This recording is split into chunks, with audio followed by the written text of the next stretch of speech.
Hi, I'm Tim. Welcome to Watchbox, and thanks for logging on. If you love this watch, email me, tmosso@thewatchbox.com. It's in the description below.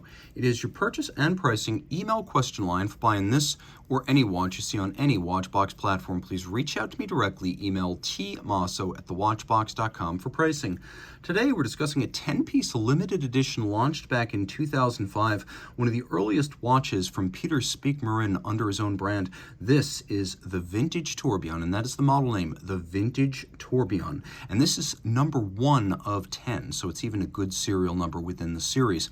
The watch is traditionally sized 38 millimeters in diameter, 13.5 millimeters thick, and from lug tip to lug tip, it's a rather broad 49.5 millimeters. That's broad for a 38 millimeter case. The space between the lugs is 20 millimeters. Now, Peter Speake-Marin created his brand back in 2002. He showed his first watches in 2003 at Basel, and this watch came out back in 2005 when the company was still making between about 150 and 200 pieces a year. It was also a period when Peter, an AHCI member, was still genuinely designing and helping to build watches, so he was active within the brand, which he no longer is. So this is a real throwback to the earliest days of one of the most important modern independents, when the founding father was still a creative force.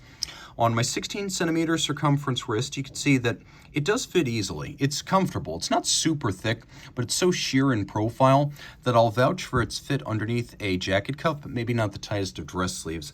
Now, this is called the Piccadilly case. It is, of course, named as per Peter Speake-Marin's British origins, Piccadilly Square in London.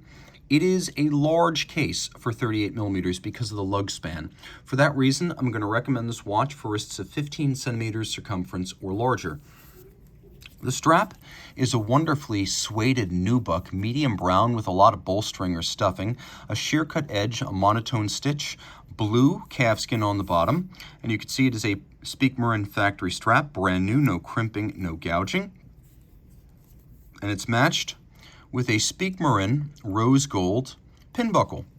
Now this case, as you can see, here we have a rather robust combination of screws and bars fixing the strap to the case. And that's a rather expensive but reliable and secure way of building things, because spring bars, they often get the job done. But if you want an extra measure of security, you go with screws and bars. It'll take a little longer to swap straps, but the extra security and peace of mind is worth it. Taking a quick look at how the lugs are joined to the case, back when very few watches were being made by Speake-Marin, this type of welded lug construction was possible. So the lugs in the case are made separately. The lugs are inserted into notches in the side of the case. They're welded together, and then all the gathered material from the weld is removed by hand to create these sharp creases, these break lines between the lug and the case. There's a little bit of a flange and then a domed profile to the bezel, which is very minimal. We have an onion-style pocket watch-inspired crown, which references Peter Speake-Marin's long-time vocation as a restoration specialist, focusing on fine British, Swiss, and French pocket watches. So this is a nod to that era of his life.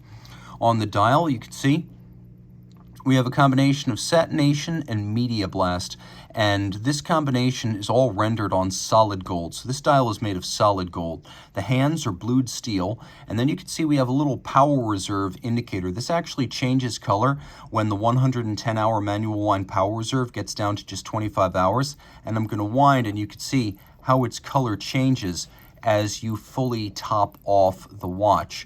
Initially, when the watch is almost fully discharged, it is a gray color. When the watch is sufficiently wound that you have more than 25 hours, it becomes red.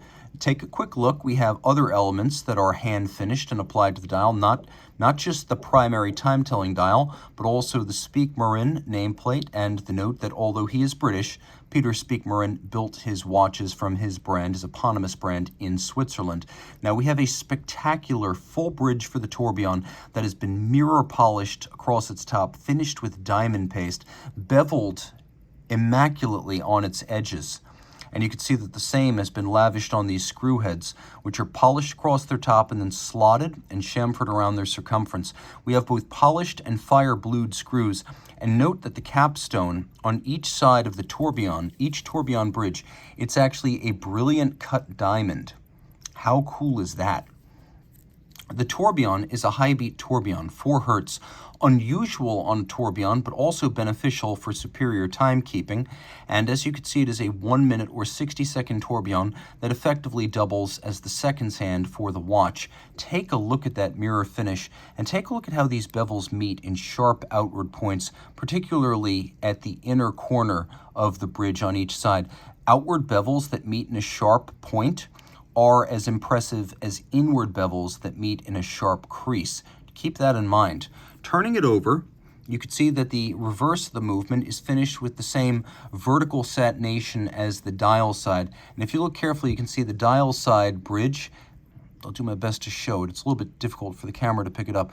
The dial side bridge has been beveled on its side where you can actually see the side. Taking a quick look on the back, 2 different serpentine power reserve indicators.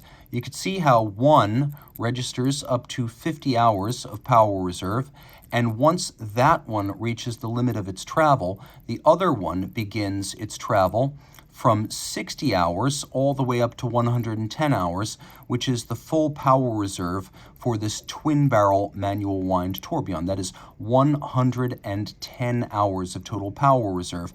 A lot of references to pocket watches. You can see we have a 3/4 style bridge. It's not one piece, although it's designed to read that way. And then we also have jewels set in golden chaton cup fixed by screws, a nod to the way that jewels were generally put into bridges and plates back during the pocket watch era, when precision equipment to press jewels into bridges and plates wasn't always available. Now you can see the hands have been blued, the screws have been blued in several different sizes. The beveling on the edge of these bridges is world class, and not just on the steel bridge for the tourbillon, but on the edges of the bridges used to construct the rest of the movement. You can see that beveling is high grade. And then we have black polish on the scales that are applied using screws, and you can see they've been hand finished and hand lacquered with both red and black lacquer. Now it's important to note that this is number 1 of 10. It is the vintage tourbillon. The movement, if you're really up on your calibers, you'll notice this is the same movement that Peter Speake-Marin designed for Harry Winston on the 2005 X-Center tourbillon. And if we go back even further than that, this movement started life as the STT-1375 tourbillon, which is a capable bass movement, but I don't want to confuse that bass caliber with what Peter Speake-Marin has created here. Go out and check out an STT-1375, and you'll agree it looks nothing like what we have here. What Speake-Marin retained was the twin-barrel architecture, the relatively high beat rate, the 110-hour power reserve, and the overall durability and precision. And there is great precision. This watch comes with an elaborate boxed set, including an attestation that the watch was timed to meet the ISO 3159 chronometer specs before it left the factory, and it was running +4 to +5 seconds a day when it left the Speake-Marin factory. This example was manufactured specifically in February of 2006. And it was sold in March. So this watch was regulated and sold in very short order, and it represents outstanding elaboration of a bass caliber that truly demonstrates the skill and the vision of Peter Speake-Marin. All of this is water resistant down to 30 meters, and it is extremely uncommon. It's the first one I've seen, and it's finished and built and engineered as well as anything in the business. With Peter Speake-Marin no longer involved in his brand, the watch is made while he was still calling the shots and still working on design and execution. These are the watches to own. Reach out to Team Mosso at thewatchbox.com for purchase and pricing details.